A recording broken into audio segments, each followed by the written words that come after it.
إمساك بمعروف أو تسريح بإحسان ولا يحل لكم أن تأخذوا مما آتيتموهن شيئا إلا أن يخافا ألا يقيما حدود الله فإن خفتم ألا يقيما حدود الله فلا جناح عليهما فيما افتدت به تلك حدود الله فلا تعتدوها ومن يتعد حدود الله فأولئك هم الظالمون فإن طلقها فلا تحل له من بعد حتى تنكح زوجا غيره فإن طلقها فلا جناح عليهما أن يتراجعا إن ظنا أن يقيما حدود الله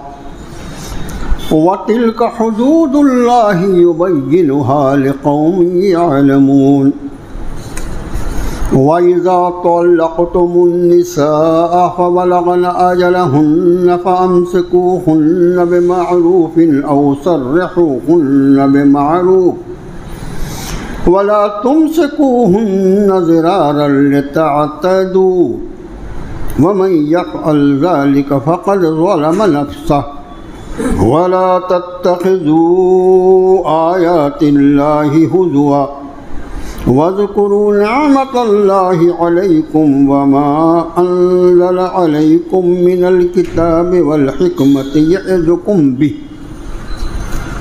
واتقوا الله واعلموا أن الله بكل شيء عليم صدق الله العظيم آمنت بما انزل اللہ من کتاب۔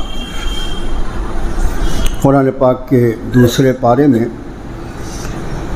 سورۃ البقرہ کا 29واں رکوع جو گزشتہ جمعے بھی آپ کے خادم نے آپ کو پڑھ کر سنایا تھا، اس رکوع کو دوبارہ پڑھا گیا ہے۔ ایک مرتبہ پھر سے ترجمہ کیے دیتے ہیں سہولت کے لیے۔ ارشاد فرمایا طلاقیں تو 2 مرتبہ ہیں، پھر روکے رکھنا بھلے طریقے پر یا رخصت کر دینا احسان کے ساتھ، بھلائی کے ساتھ، اور نہیں ہے حلال تمہارے لیے کہ تم لوگ اس میں سے جو کچھ تم نے ان بیویوں کو دیا ہے کوئی بھی چیز، سوائے یہ کہ ان دونوں کو خوف ہو اس بات کا کہ وہ اللہ کی حدوں کو قائم نہیں رکھ سکیں گے۔ پھر اگر تمہیں خوف ہو اس بات کا کہ وہ دونوں اللہ کی حدوں کو قائم نہیں رکھ سکیں گے تو پھر کوئی حرج نہیں ان دونوں پر، اس میں جو وہ بیوی اپنی آزادی کے لیے کوئی فدیہ دے دے، کوئی رقم دے دے۔ یہ اللہ کی حدیں ہیں، انہیں پھلانگنے کی کوشش مت کرنا، اور جو کوئی اللہ کی حدوں سے تجاوز کرے، آگے بڑھے، پھر یہی لوگ وہی ظالم ہیں۔ پھر اگر وہ طلاق دے دے اسے تیسری مرتبہ تو پھر نہیں ہے حلال اس کے لیے اس کے بعد کہ وہ یہاں تک کہ وہ نکاح کر لے کسی دوسرے شوہر سے۔ پھر اگر وہ دوسرا شوہر بھی اسے طلاق دے دے تو پھر کوئی حرج نہیں ان دونوں پر اگر وہ ایک دوسرے سے رجوع کر لیں، اگر وہ اس کا خیال رکھتے ہوں یا گمان رکھتے ہوں یا یقین رکھتے ہوں کہ اب وہ اللہ کی حدوں کو قائم رکھ سکیں گے۔ یہ اللہ کی حدیں ہیں، وہ انہیں بیان فرماتا ہے اس قوم کے لیے جو سمجھدار ہو۔ اور جب تم طلاق دو بیویوں کو اور پھر وہ پہنچ جائیں اپنی عدت کو تو پھر یا تو انہیں روکے رکھو بھلے طریقے پر یا رخصت کر دو بھلے طریقے پر، اور انہیں اس لیے نہیں روکنا کہ تم ان پر زیادتی کرو، ان کو پریشان کرو۔ جو کوئی ایسا کرے گا اس نے اپنے آپ پر ظلم کیا۔ اللہ کی آیتوں کا مذاق مت بناؤ، یاد کرو اللہ کی نعمتیں جو اس نے تمہیں عطا فرمائیں، اور وہ جو اس نے نازل فرمایا تم پر، کتاب اور دانشمندی تمہاری نصیحت کے لیے ڈرو اللہ سے، جان لو کہ اللہ ہر چیز کا پورا پورا علم رکھنے والا ہے۔ اس رکوع کو گزشتہ ہفتے بھی آپ کے خادم نے پڑھا تھا، لیکن طلاق یہ معاشرے کا ایک ایسا عنوان ہے کہ جس میں حقیقت تو یہ ہے کہ یہ اسلام کی ایک دین ہے اہل ایمان کے لیے، مگر ہمیں کوئی چیز ملے اور ہم بجائے اس کی قدردانی کرنے کے اس کی ناقدری اور غلط استعمال کریں، اور ہمارے اس غلط استعمال کرنے کی وجہ سے اگر اسلام بدنام ہوتا ہے، اور یقیناً ہو رہا ہے، تو یہ خوب سمجھ لو کہ اس کی ذمہ داری سماج کی ہوتی ہے۔ ہر وہ شخص بار بار رب تعالیٰ نے اس رکوع میں آپ دیکھیے تلک حدود اللہ فلا تعتدوها، کیا بات، کیا انداز بیان ہے، اللہ کی حدیں ہیں، آگے نکلنے کی کوشش مت کرنا۔ نے کہا جا سکتا کہ اپنی حد میں رہ، اپنی اوقات پہچان، تجھے جتنے حقوق دیے ہیں اس کا صحیح استعمال کر۔ کتنی مرتبہ اس حصے کو یہ اللہ کی حدیں ہیں، ان کو کراس نہیں کرنا، ان کو پھلانگنا نہیں، کتنی مرتبہ فرمایا۔ اور پھر آخری میں جو بات فرمائی کہ اللہ کی آیتوں کا مذاق مت بناؤ، اس کا معنی کتنا بڑا جرم ہے یہ کہ اگر ان اصولوں کو اور ان قوانین طلاق کو کوئی آدمی نہیں مانتا اور اس میں منمانی کرتا ہے، گویا وہ اللہ کی آیتوں کا مذاق اڑا رہا ہے۔ معمولی جرم ہے، اور اللہ کی آیتوں کا مذاق کا بدلہ کیا ہے معلوم ہے؟ اللہ کا شکر ہے ہم اور آپ، اللہ پاک نے ہم کو اتنے دن سے قرآن شریف کے نام پر جوڑ رکھا ہے۔ وہ آیت اس کے پہلے بھی ہمارے اور آپ کے سامنے آ چکی ہے، جس میں رب نے فرمایا کہ اہل نار کو جب جہنم میں ڈھکیلا جائے گا، ان کو جہنم رسید کیا جائے گا، تو رب تعالیٰ ارشاد فرمائیں گے ذالک جزاؤہم جہنم بما کفروا واتخذوا آیات اللہ آیات ورسولہ، ذالک جزاؤہم جہنم بما، اس لیے یہ ان کا بدلہ ہے جہنم، اس لیے کہ انہوں نے اللہ کی آیتوں کا اور اس کے رسولوں کا مذاق بنایا تھا۔ مطلب میری آیتوں کا، آیاتی و رسولی ہے، لفظی ترجمہ ہوگا ذالک جزاؤہم جہنم بما کفروا واتخذوا آیاتی و رسولی ہزوا، یہ ہے ان کا ٹھکانہ جہنم، اس لیے کہ انہوں نے میری آیتوں اور میرے رسولوں کا مذاق اڑایا تھا۔ جو ایمان لانے کی چیز تھی، جس پر عمل پیرا ہونا چاہیے تھا، اس کا مذاق بنا لیا تھا۔ آخری حصے میں وَلَا تَتَّخِذُوا آیَاتِ اللَّهِ هُزُوًا، اللہ کی آیتوں کو مذاق مت بناؤ، اللہ کے احکام کی ہنسی مت اڑاؤ۔ دوسرے کیا ہنسی اڑائیں گے؟ وہ تو جاہل ہیں، ان کو کیا معلوم کہ اللہ کی ذات کیسی اور اس کی آیات کی کیا صفات ہیں، لیکن تم تو ایمان والے ہو نا، اپنے عمل سے تم اللہ کی آیتوں کا مذاق۔ اس سے آپ انداز فرمائیں کہ یہ احکام جو ہیں وہ کتنی زیادہ اہمیت کے حامل ہیں اس امت مسلمہ۔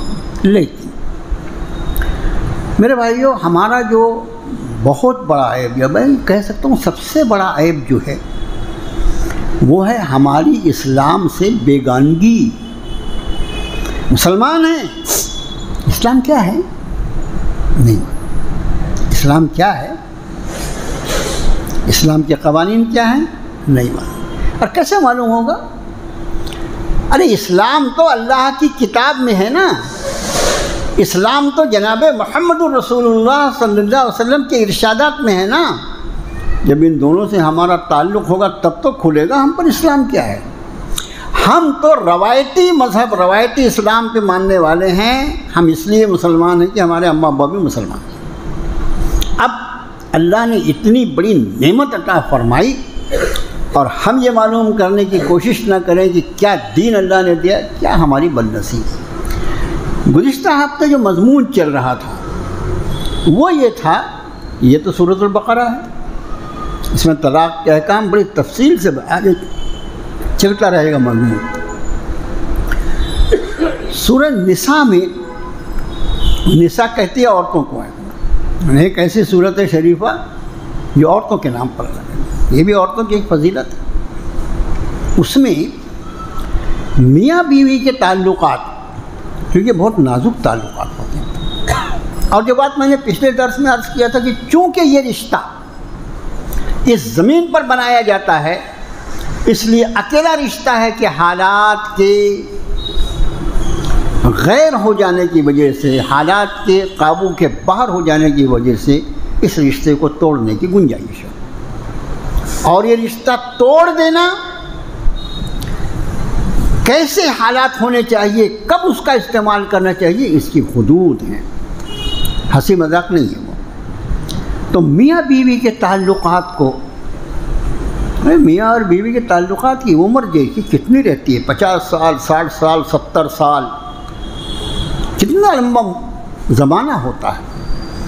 اب اپنا ایک ہمارے بڑے بوڑھے بعض ان کی مثالیں بڑی یعنی دل کو لگتی ہوتی ہیں، جہاں دو برتن رہتے ہیں وہاں تو کچھ نہ کچھ ٹکراؤ ہوگا نا، کھاڑ کھوڑ بھاڑ بھوڑ کی آواز آئے گی، دو برتن ہیں نا۔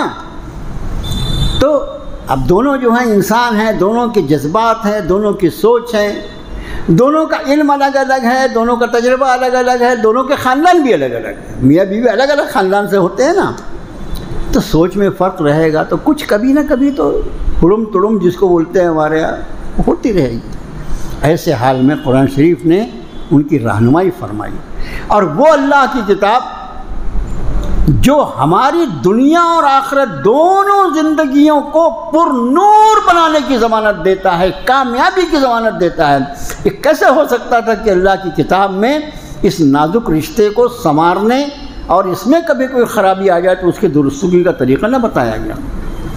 ایک حصہ اس آیت کا میں نے پچھلے ہفتے آپ کو بتایا تھا، جس میں رب نے ارشاد فرمایا تھا کہ میاں بیوی میں نیک بیویاں تو وہ ہے جو اپنے شوہروں کی فرما برداری کرتی ہیں، فالصالحات قانتات حافظات بما، کہ وہ نیک خواتین ہیں جو شوہر کے پیچھے اپنی اور اس کے مال جان ہر چیز کی حفاظت کرتی ہیں۔ لیکن اگر کبھی ایسا ہو کہ بھئی وہ اپنی ذمہ داری ادا کرنے میں، اور اس کے لیے نشوز کا لفظ ہوا تھا قرآن شریف میں، نشوز کہتے ہیں نافرمانی کو۔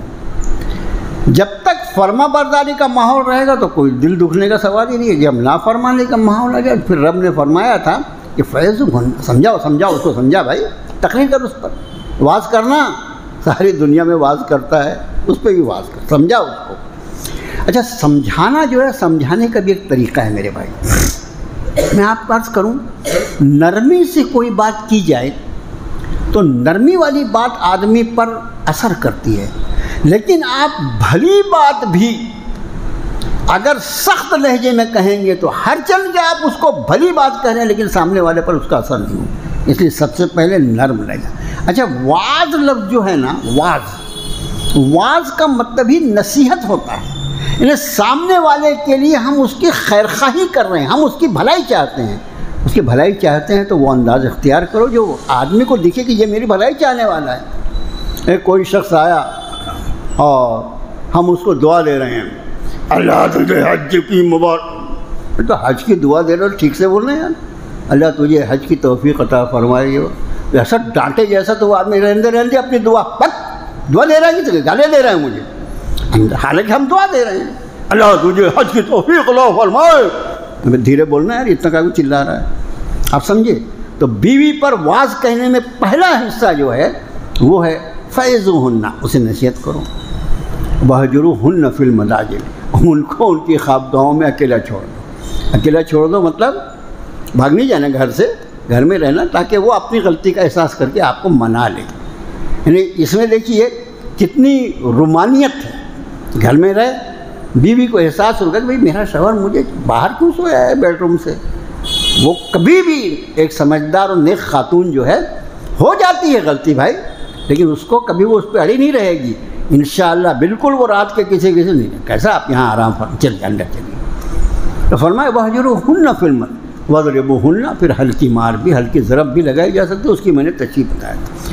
یہ 3 اسٹیجز ہیں، اور اس کے بعد رب نے ارشاد فرمایا کہ وَإِنْ خِفْتُمْ شِقَاقَ بَيْنِهِمَا فَبَعَثُوا حَكَمًا مِّنْ أَهْلِهِ وَحَكَمًا مِّنْ أَهْلِهَا۔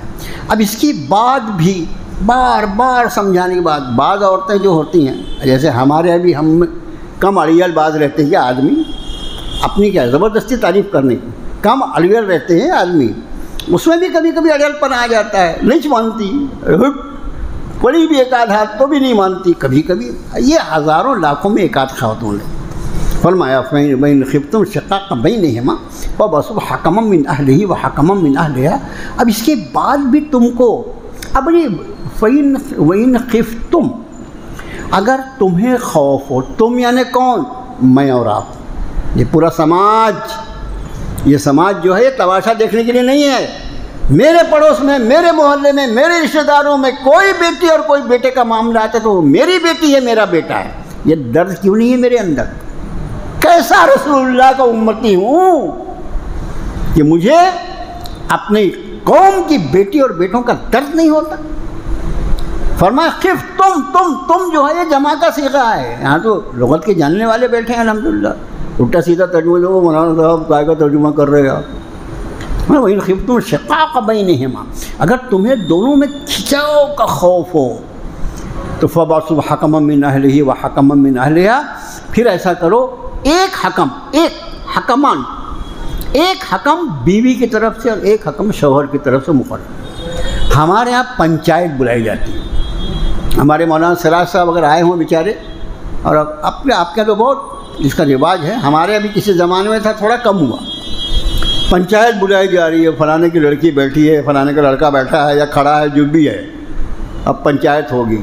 منع کیا شریعت نے، اس لیے کہ میاں بیوی کے پرائیویٹ مسائل ہوں گے جن پر ان کو اختلاف ہوگا، یہ کبھی بھی اسلام جیسا حساس اور غیرت والا دین یہ برداشت نہیں کر سکتا کہ کسی مسلمان بیٹی اور بیٹے کا معاملہ بازار میں آ جائے اور لوگ اس میں مزہ لیں، کبھی نہیں۔ منع کیا اس کے پنچایت بلانے کے لیے۔ سنو قرآن سے ناواقفیت کی بنا پر ہم کیا کیا کرتے ہیں۔ فَبَعَثُوا حَكَمًا مِّنْ أَهْلِهِ وَحَكَمًا مِّنْ أَهْلِهَا، ایک حکم کس کو بولتے ہیں؟ حکم بولتے ہیں جو فیصلہ کرنے کی صلاحیت رکھتا ہو۔ میرے ایسے جاہل آدمی کو کوئی آپ کو فائدہ نہیں ہوگا، ایک آدمی جو حق اور باطل کو سمجھ سکتا ہے، انصاف ناانصافی کو سمجھتا ہے، سب سے بڑی بات وہ کسی کا طرفدار نہ ہو۔ ہمارا تو معاملہ یہ ہے کہ جو ہمارے پاس پہلے آ جائے ہم اسی کے وکیل بن جاتے ہیں۔ کتنی افسوس کی بات ہے، کتنے افسوس کی بات۔ آپ کو ایک حدیث شریف سناؤں، جب بھی اس پر نظر جاتی ہے دل دہل جاتا ہے۔ اللہ کے رسول صلی اللہ علیہ وسلم نے فرمایا، کوئی شخص کسی کو ظالم جانتے ہوئے، ہمارے پاس کون آیا بلانے کے لیے؟ شوہر آیا، اور وہ جب آئے گا تو اپنی پارسائی بتائے گا نا، میں تو بہت دودھ کا دھلا ہوا ہوں، اور ساری غلطی اس کی۔ اور کبھی کبھی یہ ہوتا ہے کہ لڑکی کیا پائیں گے اپنے پاس، کہ جو بھی آئے گا اگر اپنی غلطی کا احساس کر لو تو یہاں تک بات آئے گی کیوں؟ ہم تو اپنی غلطی ماننے کو تیار نہیں۔ اب جو آیا اس کو سنا ہم نے، اب ذرا یہ حدیث شریف بھی سن لو۔ اللہ کے رسول صلی اللہ علیہ وسلم نے فرمایا، کوئی شخص کسی کو ظالم جانتے ہوئے، یہ شخص ظلم کر رہا ہے، یہ حق مار رہا ہے، یہ حق دبا رہا ہے، آپ فرماتے ہیں کوئی شخص کسی ظالم کو ظالم جانتے ہوئے اگر اس کی مدد کے لیے کھڑا ہوا تو اس کا پہلا قدم اس کو اسلام سے نکال دے گا۔ سنیں آپ نے، ظالم کو ظالم بولنے کو میں تیار نہیں، ہم ظالم کی وکالت کریں گے؟ نہیں۔ ہو سکتا ہے کہ جو شخص ہم کو بلانے آیا، ہم سے کانٹیکٹ کیا، جب دونوں کو ہم نے آمنے سامنے کیا تو معلوم ہوا کہ بھئی چور تو ہی ہے یار، سارا ظلم تو نے کیا اور مجھے کو بلا کر آیا۔ بہت مرتبہ ایسا ہوتا ہے اور ہونا چاہیے کہ بھئی تو آیا تھا میرے پاس، یہ جو باتیں بتا رہی ہے یہ تو نے کیوں نہیں بتایا، ظالم تو ہے، ایسا ہونا چاہیے۔ اور کبھی کبھی 100 میں سے 1-2 کیس میں محترمہ بھی پھر ایسی ہوتی ہیں، میں نے آپ کو کبھی ایک لطیفے جیسی بات نہیں حقیقت بتایا تھا۔ ایک شخص میرے پاس آیا، حضرت میرے کو میری عورت نے چاقو سے ماری۔ میں نے چاقو کیسے؟ نہیں، بولے اس نے چلا ہی نہیں تھی، بولے میں تو پکڑ لیا، بچ گیا، بھاگ گیا۔ تو اس وقت ہم کو بڑا شوق تھا پنچایتیں کرنے کا، یعنی آج سے 30 سال پہلے کی بات، 30 35 40 سال پہلے۔ گئے ہم اپنے آدمی اپنے ساتھیوں کو لے کر، اور اس خاتون سے پوچھا، میں نے بولے کہاں ہے وہ چھری کہاں ہے؟ چھری میں نے بولا گھر میں کون سی چھری رہتی، سبزی کاٹنے کی نا، وہ چھری کے نام پہ میرے سامنے انہوں نے چھرا لایا۔ اور چھرا کون سا؟ دیکھو چھرے بھی جو کئی قسم کے ہوتے ہیں، مجھے اور آپ کو سب کو تجربہ ہے کہ اللہ کا شکر ہے عید پر سب اپنے کو استعمال کرنا رہتا ہے نا، تو ایک تو وہ ہوتا ہے جس سے اصل میں جانور کو ذبح کیا جاتا ہے، بہت تیز رہتا ہے، وہ چھرا تھا، وہ چھرا تھا۔ میں نے وہ خاتون سے پوچھا، میں نے بیٹا تم نے یہ چھرا اپنے شوہر پہ چلایا تھا؟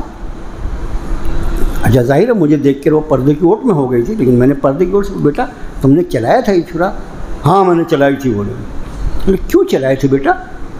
بولے میرے ان کی حجت ہو رہی تھی تو میرے کو، میں نے یہ چھری پکڑ کے رکھا تھا تو مجھے تاؤ دلا رہے تھے، مار دے بڑی ہمت ہے، تو میں نے بھی مار دی۔ بولے اب اس کا اگلا حصہ دیکھیے، ہر کو حیرت ہوگی، مجھے جب بھی یاد آتا مجھے کہا بعض عورتیں کیسی رہتی ہیں۔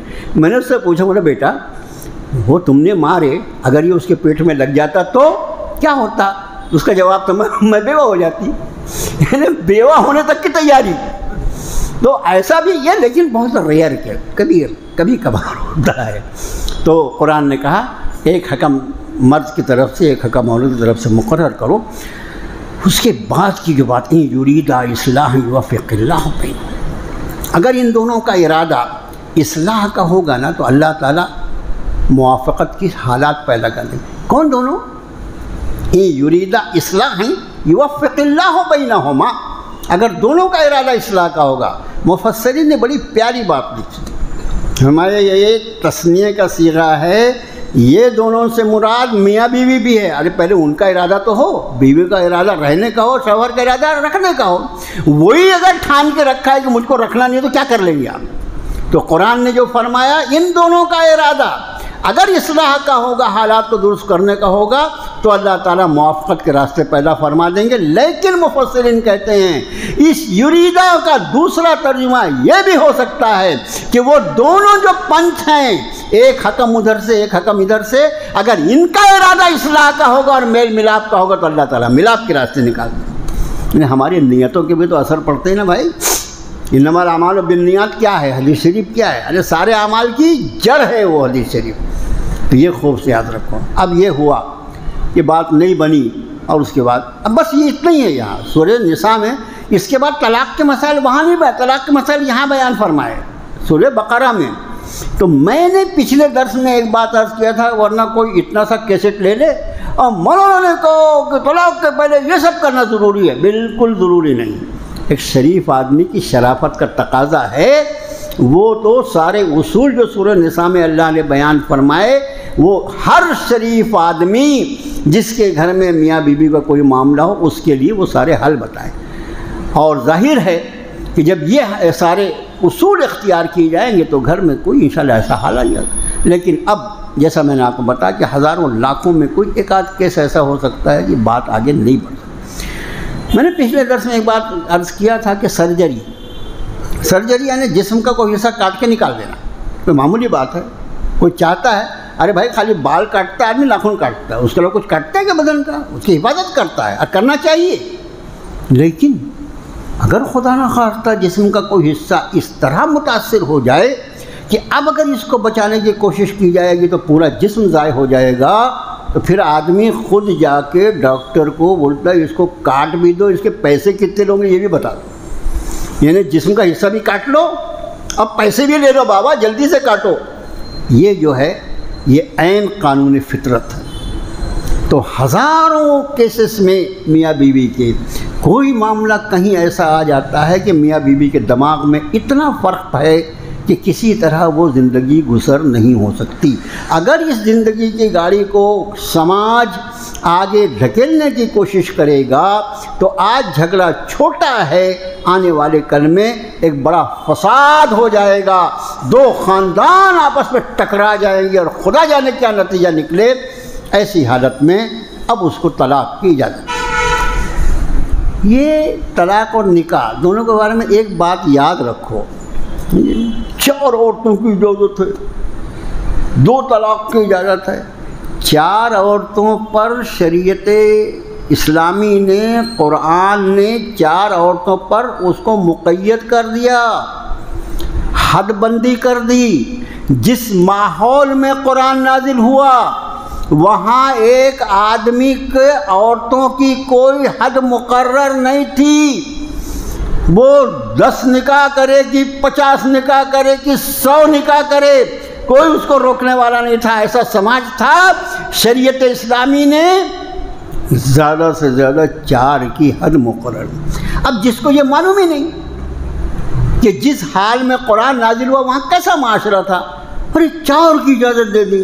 4 کی اجازت نہیں دی، 4 پر حد بندی کر دی. خبردار اس سے آگے مت بڑھ، ورنہ 100-150 تھا. اور اس کے بعد طلاق کا یہ معاملہ تھا کہ عورت کی زندگی، ایک تو وہ پیدا ہوئی تو پہلے اس کو زندہ دفن کر دو، نہیں دفن کر سکے، کسی وجہ سے بچ گئی تو پھر اس کا یہ حال ہوتا تھا کہ جس کے نکاح میں ہے، جس سے اس کی شادی ہوئی ہے، وہ جتنی بار چاہے اتنے بار طلاق دے. جب یہ طلاق دیتا تھا اور وہ سوچتی تھی کہ میں دوسرے کسی سے نکاح کر لوں، خبردار میں تیرے سے رجوع کرتا ہوں، بیٹھ، جانا نہیں کہیں. اس کا مطلب عورت کی زندگی اجیرن تھی. طلاق کتنی بار دیا جائے اس کی کوئی حد نہیں تھی، جتنی بار چاہے وہ طلاق دے سکتا تھا. عورت کسی بھی حال میں آزاد نہیں ہوتی تھی. قرآن نے الطلاق مرتان، طلاق صرف 2 بار دے سکتا ہے، یہ کہہ کے عورت کی زندگی کو آزادی عطا فرما دی. یہ پورا بیک گراؤنڈ معلوم ہونا چاہیے نا. بیک گراؤنڈ 4 نکاح کیوں؟ اس لیے کہ 100 نکاح کرتے تھے. 2 طلاق کیوں؟ اس لیے کہ طلاق کی کوئی حد نہیں تھی. عورت کسی بھی طرح سے طلاق کے ذریعے رہائی پا ہی نہیں سکتی تھی. جب وہ کسی اور سے نکاح کا ارادہ کرتی، یہ شوہر پھر سے کود جاتا آ کے، خبردار میں تیرے کو پھر سے رجوع کر رہا ہوں. کوئی حد ہی نہیں تھی. شریعت اسلامی نے، اللہ نے اپنے نبی پاک صلی اللہ علیہ وسلم کے ذریعے ان قوانین کی خرابیوں کو مکمل طور پر دور کر کے ایک پاکیزہ معاشرہ قائم کیا. میں الطلاق مرتان، طلاق میں 2 مرتبہ. اب طلاق جو ہے، میں ایک پوائنٹ اور سمجھ لوں. طلاق 2 مرتبہ ہے، بعد میں تیسری، میں نے کون بیوقوف جسٹس تھا وہ، نہ قرآن شریف میں تیسرے طلاق کا تذکرہ ہی نہیں. اگلی آیت دیکھیے، فَإِن طَلَّقَهَا، پھر اگر اس نے اسے طلاق دیا، ابھی 2 کے بعد یہ تیسری نہیں تھی کہ 5ویں رہیں گی، یا 2 کے بعد پہلی رہیں گی، کیا رہیں گی بھائی؟ نہیں، بیچاروں کو معلوم نہیں، ہم کو تو معلوم ہونا چاہیے. طلاق دینے کے لیے اب شرطیں ہیں. طلاق پاکی کی حالت میں دی جائے. جب پاکی کی حالت میں دی جائے، وہ حالت حیض میں نہ ہو، پاکی کی حالت میں ہو. لیکن اگر خدا نہ خواستہ حالت حیض میں دی جائے گی تو طلاق تو ہو ہی جائے گی. طلاق نہیں دینا ہے، اس کے آداب ہیں. اب ظاہر ہے کہ جب منع کیا قرآن شریف نے کہ بھی اس حال میں طلاق مت دو، اس حال میں طلاق دے تو گنہگار ہوگا نا. کیوں اللہ کے قانون کا مذاق بنا رہا ہے بھائی؟ دوسرے، طلاق کے بعد وہ عورت جو وہاں پر کبھی آزاد نہیں ہو سکتی تھی، قرآن نے اس کی حد بندی کر دی. ایک وقت میں 1 طلاق دے. الطلاق مرتان کا مطلب زندگی میں ایک بیوی کو اس کا شوہر صرف 2 مرتبہ طلاقیں دے سکتا ہے. دوسری طلاق کے بعد اگر تیسری طلاق دیا تو اس کا مسئلہ بگڑ جائے. اب یہ طلاق حالت حیض میں نہ دیا جائے، پاکی میں دیا جائے. پھر جب ایک وقت میں 1 طلاق دے دیا اس نے، اب اس کے بعد، اس طلاق کے بعد وہ فوراً اس کے نکاح سے نہیں نکلتی. 1 طلاق کے بعد یا 2 طلاق کے بعد بھی، 2 پر آ رہا ہوں میں انشاءاللہ، 1 طلاق کے بعد بیوی اس کے نکاح سے فوراً نہیں نکلتی. کیا ہوتا ہے پھر اللہ تعالیٰ اس کو مہلت عطا فرماتے ہیں. کتنی مہلت؟ پچھلی رکوع میں ایک آیت شریفہ تھی کہ وَالْمُطَلَّقَاتُ يَتَرَبَّصْنَ بِأَنفُسِهِنَّ ثَلَاثَةَ قُرُوءٍ. مطلقہ عورتیں، جس عورت کو طلاق دی گئی ہے اسے چاہیے کہ وہ اپنے آپ کو 3 حیض تک روکے رکھے. اب ظاہر ہے یہ ان خواتین کے لیے جن کو باقاعدہ حیض آتا ہے، لیکن ایک عمر ہوتی ہے جب حیض آتا ہی نہیں، کم عمری کی وجہ سے نہیں آتا، وہ ہے زیادہ عمر کے بعد بھی حیض نہیں آتا. تو قرآن اللہ کا کلام ہے، ایک ہی اگر پیمانہ رکھ دیا جاتا تو خالی ان عورتوں کا مسئلہ حل ہوتا جن کو باقاعدہ ہے جاتا ہے، لیکن جس کو نہیں آتا یا جس کو آ کے بند ہو گیا، اس کے لیے سورہ طلاق میں اس کی عدت میں بیان فرمائی ثلاثت اشہر، 3 مہینے۔ اور اب اگر خدا نخواستہ عورت حاملہ اگر ہے تو حاملہ عورت کو اگر اس کو کوئی طلاق دیتا ہے تو اس عورت کے وضع حمل تک، اس کا مطلب فرض کیجئے کہ وہ عورت 1 مہینے کا حاملہ ہے، اب 1 مہینے کا حمل جو ہے پیدا کب ہوگا بچہ، وہ ابھی اور اس کو 8 مہینے کچھ دن لگیں گے نا، 8.5 مہینے قریب ابھی اور لگے گا، یہ پوری مدت اس کی عدت ہے۔ لیکن یہ بھی ہو سکتا ہے کہ کسی حاملہ عورت کا دن بالکل قریب آ گیا ہے ڈیلیوری کا اور اس کو طلاق دی جائے اور 10 منٹ کے بعد اس کو بچے کی ولادت ہو یا 10 منٹ میں اس کی عدت ختم ہو جائے، تو عدت 3 ہیں، 3 عدتیں ہیں۔ ایک 3 حیض، جس کو حیض آتا ہے، دوسرے جس کو حیض آیا ہی نہیں یا آ کر بند ہو گیا اس کو طلاق دی گئی، اس کے لیے 3 مہینے، اور تیسری شکل اگر کوئی خاتون حاملہ ہے تو اس کا یضعن حملہن، قرآن نے کہا کہ وضع ہو جائیں ان کا حمل، بچہ پیدا ہو جائے۔ 3 یہ عدتیں ہیں، ان تینوں عدت تک، مطلب ایک عورت 1 مہینے کی حاملہ ہے، 8 مہینے 8.5 مہینے تک اس کی عدت رہے گی، یہ طلاق اس کے نکاح سے، شوہر کے نکاح سے اس کو نہیں نکالتی کے الفاظ عرض کر رہا ہوں، خوب غور سے سن لو۔ پھر 3 مہینے کی عدت، دوسری 3 حیض کی عدت، تینوں عدتیں جو ہیں یہ عدت میں وہ طلاق جو ہے ہم یہ کہہ سکتے ہیں عام الفاظ میں، فقہ کی زبان میں ہم یہ کہہ سکتے ہیں کہ یہ طلاق جو شوہر نے اس کو ایک طلاق دی ہے، یہ طلاق معلق رہتی ہے، لٹکی ہوئی رہتی ہے، کب تک؟ عدت کے ختم ہونے تک۔ جس دن عدت ختم ہوگی اس دن یہ طلاق اس پہ پڑ جائے گی۔ آپ سمجھے یہ کب ہوگا؟ جب اس عقل کے دشمن نے ایک طلاق دیا ہے، یہ 3 طلاق دیا اس نے، تو تینوں طلاق پڑ گئی، وہ مغلظہ ہو گئی، اس پر حرام ہو گئی، اب اس سے نکاح نہیں ہو سکتا۔ لیکن ایک طلاق دیا تو طلاق اس پہ گری نہیں، طلاق اس پہ واقع نہیں ہوئی، اس طلاق کے واقع ہونے کا دن وہ ہوگا جس دن اس کی عدت پوری ہوگی۔ آپ اسلام کا قانون دیکھو، اب ہمارے ہاں وہ 3 طلاق کیوں دیتا ہے ایک ساتھ، معلوم ہے؟ اس میں میری بھی غلطی ہے، میں اپنی بولتا ہوں، اس لیے میں بھی نکاح پڑھانے کبھی کبھی جاتا ہوں۔ اب نکاح پڑھا دینا، ایک بار قبول کروا لیے، نہیں ڈر لگتا ہے ایک بار قبول کراؤں گا تو اللہ کا شکر ہے، اللہ کا بہت احسان، آج تک مجھے نکاح کی پڑھوائی کا 1 پیسے کا داغ نہیں لیتے، اس لیے کہ بھئی اللہ کا شکر ہے، اللہ پاک نے روزی روٹی کے اندر تو ہر چیز کوئی پیسے لینے کی ہے کیا، جو لوگ لیتے ہیں ان کو لینا ہی چاہیے۔ میں تو اس کا پابند کرتا ہوں کہ جس مسجد میں نکاح ہے اس مسجد کے امام سے ہی اس کا نکاح پڑھوایا جائے، اور اتنے سارے خرچ کر دیجیے، ہزاروں لاکھوں روپے خرچ کرے، ان کو نکاح کی پڑھوائی اچھی خاصی دی جائے۔ کیا لیتے ہیں اپنے امام کو، یار کیا لیتے ہیں اپنے امام کو؟ اب اپنے امام صاحب کو بیچارے جو نکاح، جیسے میں نے نکاح پڑھایا تو میں 1 مرتبہ قبول کراتا ہوں، 1 مرتبہ ایجاب بھی 1 بار کرواتا ہوں، قبول بھی 1 ہی بار، اور اس کو بول دیتا ہوں بھئی اگر تم کو میرے سے نکاح پڑھانا میں 1 بار قبول کراؤں گا، 3 بار نہیں کراؤں گا۔ ٹھیک ہے مولانا، آپ ہی سے پڑھانا ہے تو چپ چاپ رہنا، زیادہ مسئلے نہیں بگاڑنا میرے سامنے۔ 1 بار اگر اس کا نکاح پڑھایا جائے، دیکھو میں آپ کو، یہ نکاح کی مجلس نہیں ہے، عرض کرتا ہوں، یہ اس کو شوہر جو اس کو معلوم ہے کہ مسئلے طلاق کے، اس کو معلوم ہے مولانا نے 1 ہی گانٹھ باندھے تھے، کبھی اس کو اللہ نہ کرے کھولنے کا خیال بھی آئے گا تو 1 بار کھول کے چھوڑ دے گا، وہ 1 ہی بار تو ہاں بولا تھا یار، 1 ہی بار بول کے چھوڑ دو، ختم ہو جائے گی۔ لیکن ہم جو 3 بار رگڑتے نا، قبول کیا بول دیا نا یار، ایک مطلب میرے ایسا دولہا رہے تو میں تو اس کو ایک دھڑ سے دے دوں، 1 بار تو سن نہیں رہا، بہرا ہے تو، بولا نا قبول کیا، 3 بار اس کو کرتے تو وہ اس کو چونکہ مسائل نہیں معلوم، اس کو یاد رہتا ہے مولانا نے 3 بار ہاں بلوائے تھے، اس لیے ایک ساتھ 3 طلاق دے دیتا۔ یہ بھی اس کے پیچھے ایک وجہ ہے، اور اصل وجہ میں نے بتایا جہالت ہے۔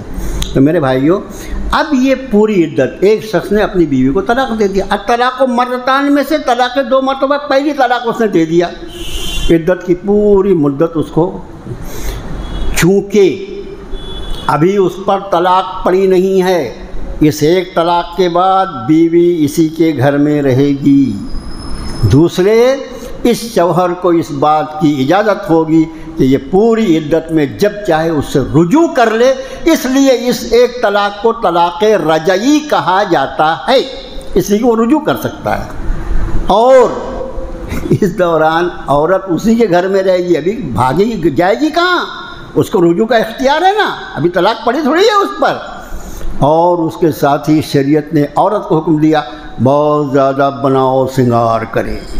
اب یعنی دیکھو کتنا ٹیکنیکل دین ہے یہ، ایک طلاق دے دیا، یہ طلاق ابھی اس میں پڑی نہیں ہے، وہ عدت ختم ہوگی اس دن پڑے گی اس کے اوپر، اس دن اس کا نکاح ٹوٹے گا، ابھی وہ نکاح قائم ہے، اس کو صرف رجوع کے لفظ بولنا ہے کہ میں نے رجوع کر لیا، اپنے طلاق کو واپس لے لیا، وہ اتنا بولے گا، یہ کبھی بھی بول سکتا ہے، نہ بولے خالی اس کو ہاتھ لگا دے گا تو بھی رجوع ہو جائے گا۔ ٹھیک ہے، کب تک؟ وہ اتنی لمبی عدت، 3 مہینہ یا 3 حیض یا بچے کی پیدا ہونے، اس وقت تک اس نے رجوع نہیں کیا، اس کو لگا نہیں یہ بہت نالائق ہے، اس کو تو طلاق پڑھنی چاہیے۔ اب وہ عورت بھی بیچاری کوشش کرتی رہے گی نا مجھے رجوع کر لو، ایسے اس طرح رہے گی کہ وہ رجوع کر لے، نہیں کرا اس نے۔ جس دن اس کی عدت ختم ہوگی اس دن وہ طلاق اس پر واقع ہو جائے گی، اور یہی طلاق رجعی جو ہے اپنے آپ کنورٹ ہو جائے گی طلاق بائن میں۔ طلاق بائن یعنی 2 طلاق نہیں، طلاق رجعی رجوع کرنے کی پوری مدت یہ طلاق رجعی رہتی ہے، اور جس دن یہ عدت اس کی ختم ہوتی ہے اس دن یہ طلاق رجعی جو ہے وہ اپنے آپ تبدیل ہو جاتی ہے طلاق بائن میں۔ اب کیا ہوگا؟ اب طلاق بائن کا مطلب طلاق اس پر پڑ گئی، بائن کا مطلب الگ الگ کرنے والا، طلاق اس پر پڑ گئی آج، وہ جو اس نے 8 مہینہ پہلے طلاق دیا تھا نا، آج پڑی، اب یہ طلاق جو پڑ گئی اس پر، یہ طلاق رجعی بائن میں جو اپنے آپ تبدیل ہو گئی، اب بھی اس کو موقع ہے، زندگی میں جب چاہے گا اس خاتون سے وہ نکاح کر سکتا ہے، کیونکہ اب نکاح ٹوٹ گیا۔ اب اگر اس کو رکھنے کا ارادہ ہے مطلب عورت آزاد ہو گئی، اس لیے کہ نکاح اپنے آپ کرنے کا، میں تیرا پرانا شوہر ہوں، میں تیسے نکاح کرتا، چپل ہی مارے گی وہ، ہٹ نہیں کرتی تیسے نکاح۔ تو عدت جو ہے اس کی تکمیل عورت کی آزادی کا دن ہے، عورت کو آزاد کر دیتی ہے، اب وہ اپنے نکاح کے بارے میں آزاد ہوگی، اس کا جی چاہے گا تو پہلے والے شوہر سے بھی بغیر کسی حلالے اور بغیر کسی چکر کے نکاح کر سکتی ہے، اور چاہے تو کسی اور شوہر سے بھی کر سکتی ہے۔ اس شوہر کو جو رجوع کرنے کا اختیار تھا، عدت کی مدت پورے ہونے کے ساتھ یہ اختیار اس کا ختم ہو جاتا ہے، اور اب اگر وہ دوبارہ اس عورت کو رکھنے کا ارادہ کرتا تو اس کو نکاح کرنا۔ یہ ہے طلاق بائن۔ طلاق بائن جو ہے وہ ہمیشہ طلاق رجعی ہی طلاق بائن میں کنورٹ ہو جاتی ہے، لیکن اگر کوئی شخص ایک طلاق دیتے وقت بھی لفظ بائن استعمال کر لے تو پھر وہ طلاق بائن ہو جائے گی، نکاح فوراً ٹوٹ جائے گا۔ بائن کا مطلب میں نے نکاح توڑنے والا۔ اگر آدمی ایک طلاق بھی دے رہا ہے بغیر کسی کنڈیشن کے، اس نے ایک بار طلاق بولا تو ایک طلاق پڑی، وہ رجعی رہے گی، لیکن اگر اس نے طلاق کے ساتھ لفظ بائن کا استعمال کر لیا تو پھر وہ طلاق بائن ہو جائے گی، طلاق دیتے ہی اس کا نکاح ٹوٹ جائے گا، مگر اب اس کو رجوع کا اختیار نہیں رہے گا، لیکن دوبارہ اس عورت سے نکاح کرنے کا اختیار اس کو باقی رہے گا، اس میں کسی طرح کی کوئی اور کنڈیشن نہیں رہے گی، نئی مہر سے نیا نکاح کیا جا سکتا ہے۔ یہ پوری زندگی میں کب ہوا؟ ایک مرتبہ، پھر چلی زندگی، اس نے رجوع کر لیا یا رجوع نہیں کیا، نکاح کر لیا، کچھ بھی ہوا، رکھ لیا، پھر چلی زندگی 8 سال 10 سال 15 سال کے بعد پھر ایک مرتبہ ان کا منقص ہو گئی، جھگڑا ہو گیا، یہ ہو گیا، وہ ہو گیا۔ اب بڑے میاں نے، ابھی تو 15 سال پہلے کی بات ہے نا، پہلے 35 کا تھا، 50 کا ہو گیا بڈھا وہ، اب 50 کی عمر میں مجھ سے بول دیا طلاق، ایک بار اور بول دیا اس نے، یہ الطلاق مرتان کی حد ختم ہو گئی، 2 طلاق ہو گئی۔ اب اس دوسری طلاق پر بھی اس کو وہی ساری فیسلٹیز ہے، وہ چاہے تو رجوع کرے یا تو اس کی عدت پوری ہونے کے بعد نکاح کرے، وہ جو پہلی طلاق میں تھا وہ ساری کنڈیشن اب اس پر اپلیکیبل ہوگی، لیکن آگے فرمایا الطلاق مرتان، طلاقیں 2 مرتبہ ہیں، فَإِمْسَاكُمْ بِمَعْرُوفٍ أَوْ تَسْرِيحٌ بِإِحْسَان، اس کے بعد یا تو بھلے طریقے پہ روک لینا یا احسان کے ساتھ رخصت کر دینا۔ وَلَا يَحِلُّ لَكُمْ أَن تَأْخُذُوا مِمَّا آتَيْتُمُوهُنَّ شَيْئًا، اور تمہارے لیے حلال نہیں ہے کہ تم اس سے کوئی چیز لو جو اس کو تم نے دیا ہے۔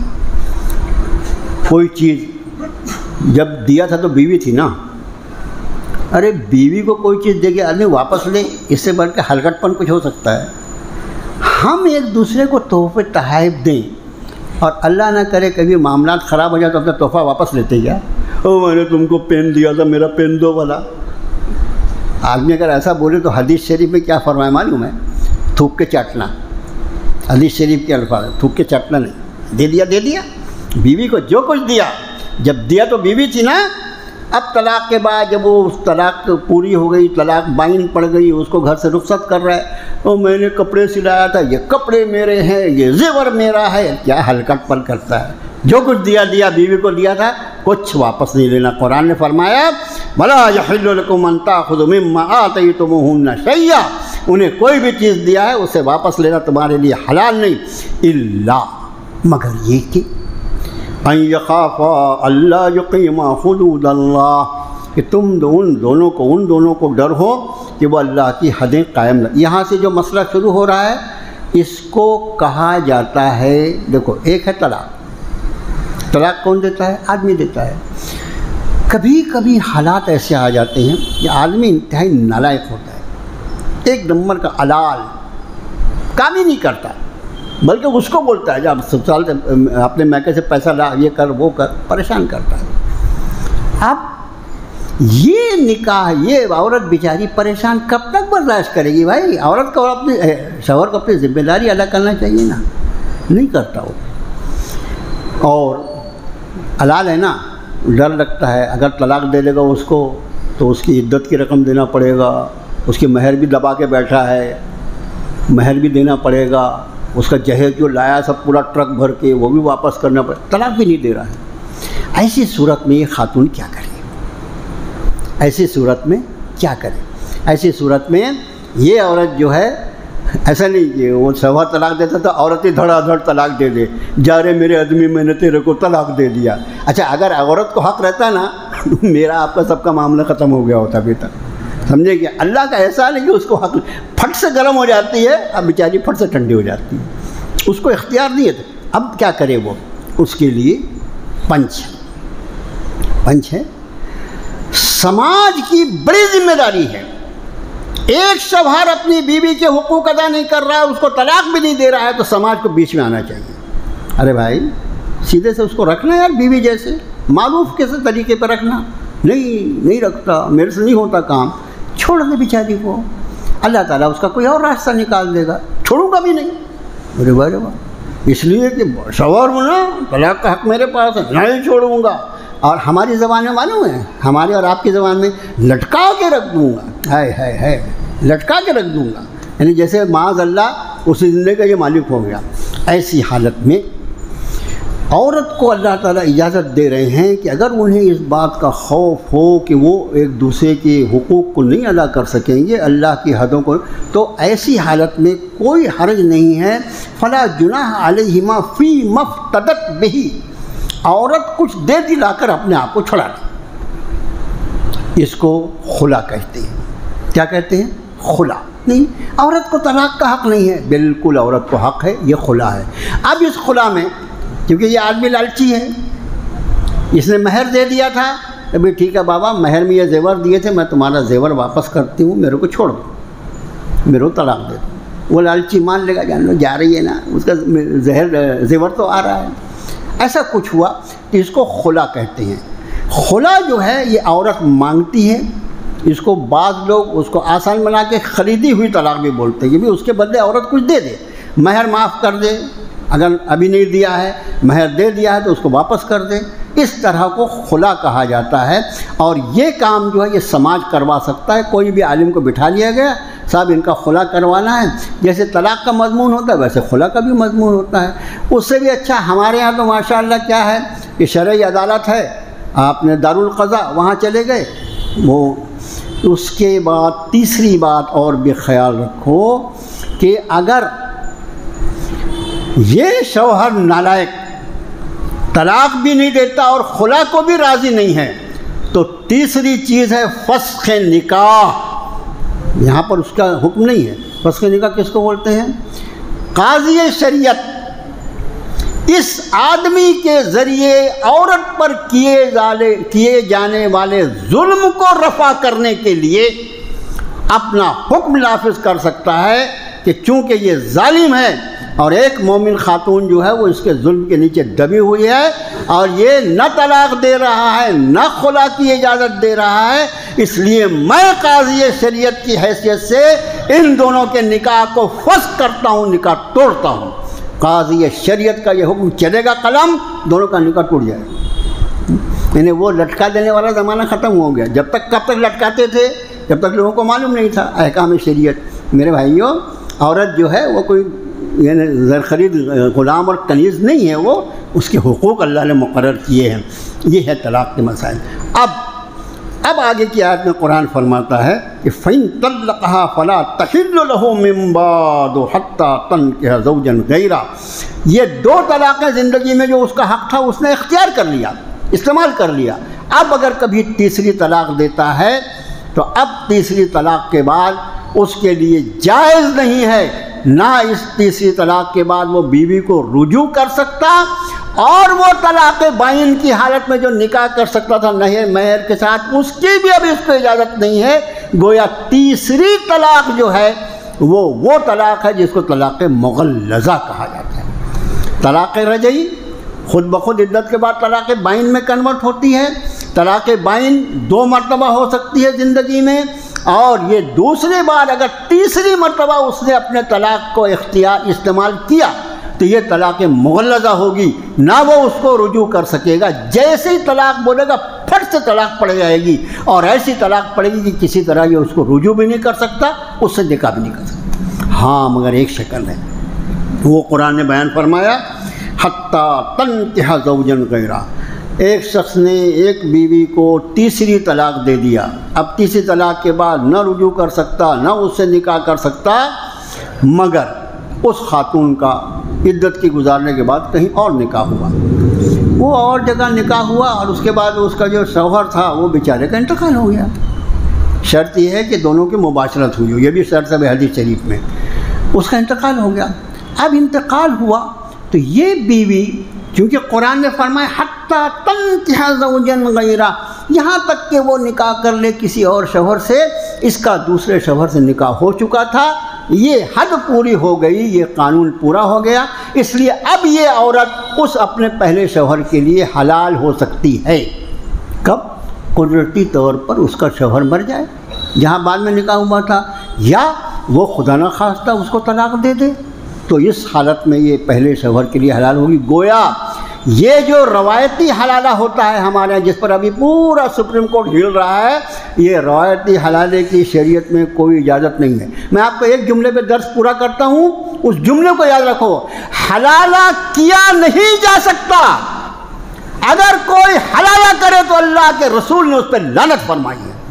حلالہ کیا نہیں جا سکتا، حلالہ ہو جاتا ہے. حلالہ کیا نہیں جا سکتا. پروگرام بنا کے اس سے نکاح کر لے، 1-2 دن اس کو رکھ لے، اس کے بعد معاذ اللہ طلاق دے دے. تماشا ہے، تماشا ہے. نہیں، ایسا نہیں ہو سکتا. طلاق حلالہ کیا نہیں جا سکتا، حلالہ ہو جاتا ہے. قدرتی طور پر وہ کسی کے نکاح میں گئی، پھر اس کا انتقال ہوا اس کی عدت کے بعد، یا کسی کے نکاح میں گئی اس نے طلاق دے دیا، اس کی عدت کے بعد یہ طلاق اپنے آپ حلالہ ہو جائے گا. لہذا حلالہ کرنا جو ہے شریعت مطہرہ میں کبھی بھی اس کی اجازت نہیں. آپ بس اسی میں بات ختم کریں، باقی ترجمہ آپ اپنے طور سے دیکھ لیجئے گا، انہیں 2-3-4 درس اسی پہ چلتا رہے گا. آخری میں جزاک اللہ. یہ کس کے بھائی ہیں دانش بھائی؟ کمال بھائی. ہمارے کمال بھائی جو باقاعدگی سے درس میں تشریف لاتے ہیں، ان کے چھوٹے بھائی تھے نا، ان کے چھوٹے بھائی جناب محمد دانش صاحب کا انتقال ہوا. آپ لوگوں کو سب کو معلوم ہے، بالکل اچانک.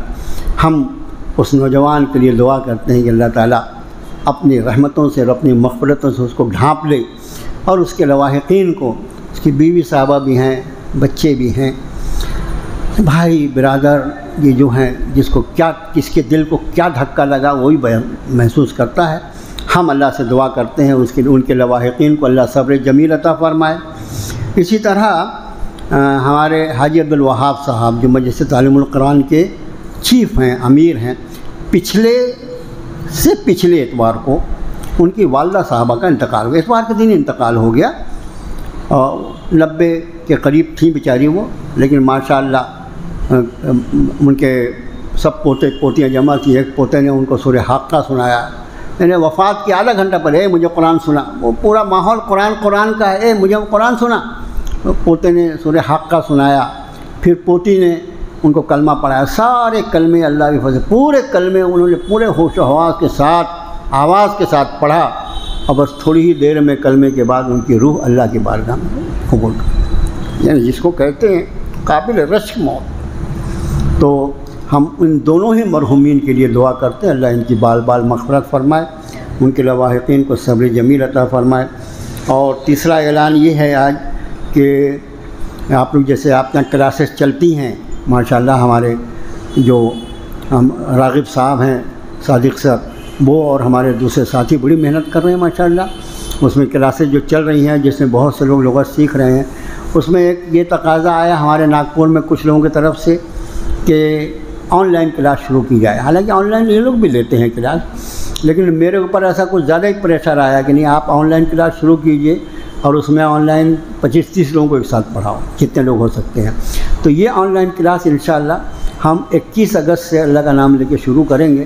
اب وہ کیا بولتے بڈھا آدمی کیا پڑھائے گا، لیکن اب بہرحال لوگ بول رہے کوشش کریں گے اللہ کا نام لے کے، تو اس میں شروع میں کچھ دن 8-15 دن گرامر ہوگی، اس کے بعد قرآن شریف کا ترجمہ۔ تو جو لوگ اس کو جوائن کرنا چاہیں ہمارے صادق صاحب سے، اور ہمارے بابو رضوان صاحب وغیرہ جو ہیں، اور ہمارے دوسرے ذمہ دار جو ہیں فیاض بھائی وغیرہ، ان سے رابطہ کر سکتے ہیں۔ میرا پوتا ہی اس کا واٹس ایپ کا گروپ بنا رہا ہے، اور انشاءاللہ اس کا وقت جو ہوگا رات کا 10 بجے سے 10:30 بجے تک ہوگا۔ اب وہ کلاس ہم زوم پہ لیتے ہیں یا گوگل میٹ پہ لیتے ہیں، وقت پہ انشاءاللہ دیکھا جائے گا اس کو، لیکن 21 اگست پیر کا دن ہے، تو اس دن سے انشاءاللہ شروع کریں گے، لیکن ہفتے میں صرف 4 دن رہے گی یہ۔ آپ کو لگے مولانا نے اچھا آئیڈیا نکالا، 10 سے 10:30 کلاس رہتی ہے، ابھی درس کی چھٹی کر دو، میں اتنی آسانی سے آپ کو چھوڑنے والا بھی نہیں۔ تو جمعرات، پیر سے جمعرات 4 دن صرف کلاس رہے گی، پیر منگل بدھ جمعرات، اور جمعہ سنیچر اتوار میری دوسری مصروفیات درس اور یہ سب رہتا ہے، تو ہفتے میں صرف 4 دن اور صرف آدھے گھنٹے کی کلاس۔ آدھے گھنٹے میں کیا ہوگا؟ انشاءاللہ آدھے گھنٹے میں دیکھو قرآن جو ہے نا، جب تم قرآن کو سیکھنے کا فیصلہ کرو تو سامنے جو استاد رہتا ہے وہ دیکھنے کا رہتا ہے، الرحمن علم القرآن، وہ تو رحمان کی ذات ہے جو قرآن کا علم سکھلاتی ہے۔ جب وہ سکھانے کا فیصلہ کر لیں نا، وہ جب سکھانے کا فیصلہ کر لیں تو پھر سارے اسباب اور سارے ذرائع اور وسائل وہ اپنا منہ تکتے رہتے ہیں، اور اللہ کا فیصلہ ہوتا ہے۔ اور کسی بھی آدمی کو جب وہ اپنے علم سے نوازنا چاہے تو پھر اس کے علم کو کیا دیکھیں۔ تو یہ خیال رہے، ہمارے ان ساتھیوں سے مشورہ کر لیجیے، نمبر ان سے لے لیجیے گا، میں نمبر کیا آپ بتاؤں گا بھی تو آپ کو بھی نمبر کہاں یاد رہے گا۔ تو یہ کلاسز انشاءاللہ شروع۔ اچھا آپ ظاہر ہے کہ اس میں ہم تو کسی کو دیکھیں گے نہیں کون پڑھ رہا ہے کیا پڑھ رہا ہے، تو اس میں خواتین بھی حصہ لے سکتی ہیں اور جینٹس بھی پڑھ سکتے ہیں، ان کی آواز وقت پر ہم سن لیں گے، خالی کوئی کریکشن کرنا کر دیں گے، وہ ہم کو دیکھ سکیں گے لیکن ہم کسی کو نہیں دیکھ سکیں گے، انشاءاللہ ایسا سسٹم رہے گا۔ اور اس کے بعد کلاس کے بعد یہ بھی سسٹم رکھا ہے کہ اس کو اگلے دن لوڈ کر دیا کریں گے یوٹیوب پر، تاکہ کوئی اگر کلاس کبھی مس کر گیا تو وہ اپنی کلاس کو دوبارہ کنٹینیو کر لے۔ یہ سب کوشش کی جا رہی ہے، آپ دعا فرمائیں اللہ اس کو قبول فرما لے، اور کرنے والے کو بھی اللہ اخلاص عطا فرمائے۔ بھائیو، اللہ کی بارگاہ میں صرف وہ عمل قابل قبول ہے جس میں اخلاص ہو۔ اللہ سے دعا ہے اللہ تعالیٰ ہم سب کی جو بھی کوششیں کاوشیں ہیں محض اپنے فضل و کرم سے قبول فرما دے۔ اللہ ہمیں ایمان عطا فرما، ہمیں علم دین کی نعمت سے مالا مال فرما دے۔ اللہ ہماری جہالت کی وجہ سے ہم نے تیری کتنی نعمتوں کی ناقدری کر ڈالی ہے۔ اللہ امت مسلمہ کو اپنی کتاب کی طرف لوٹ جانے کی توفیق عطا فرما۔ اللہ اس پوری امت مسلمہ کو اپنے نبی پاک صلی اللہ علیہ وسلم کی سنتوں کی طرف لوٹنے کی توفیق عطا فرما۔ اللہ ہماری جہالت کو علم سے بدل دے، ہماری بے عملی کو حسن عمل سے بدل دے۔ اللہ ہمیں اور ہمارے بال بچوں کو اور پورے امت مسلمہ کو لا الہ الا اللہ محمد رسول اللہ پر ہمیں موت عطا فرمانا۔ اللہ ہمارا آخری کلام تیرا کلمہ ہو، یہ ہم اس کے لیے کچھ نہیں کر سکتے، صرف تیری رحمتوں کی بھیک مل جائے جب یہ ہو سکتا ہے۔ اللہ اپنی رحمتوں سے نواز دے، اپنے کرم کے فیصلے فرما، اللہ حفاظت کے فیصلے نازل فرما۔ اے اللہ یہ شیطان صفت لوگ اہل اسلام پر ان کے کتنے زندگی کے دائرے کو کتنا تنگ کرتے جا رہے ہیں، اے اللہ اب تو اپنی مدد کو نازل فرما دے مولا۔ اے اللہ تجھ کو تیرے کرم کا واسطہ، تیرے عظمتوں کا واسطہ، تیری مغفرتوں کا واسطہ، تجھے رب العرش العظیم ہونے کا واسطہ، اے اللہ اب امت مسلمہ پر اپنی مدد کے دروازے کھول دے مولا۔ اے اللہ اب ظالموں کی سرکوبی فرما دے، ظالموں کو تہس نہس کر دے، ظالموں کے ظلم کی انتہا ہو گئی مولا، اب برداشت سے باہر ہو گیا، اب تو ان پر اپنے قہر اور اپنے غضب کو نازل فرما دے اور امت مسلمہ سے اپنی ناراضی کو دور فرما دے مولا۔ تیری ناراضگی کی وجہ سے ہم ذلیل ہو گئے، اللہ راضی ہو جا، اللہ راضی ہو جا، اللہ راضی ہو جا، اللہ ہم کو معاف کر دے مولا۔ ہم پوری امت کی طرف سے تجھ سے مغفرت کی درخواست لے کر آئے ہیں۔ صلی اللہ تعالیٰ علی خیر خلقہ محمد و آلہ۔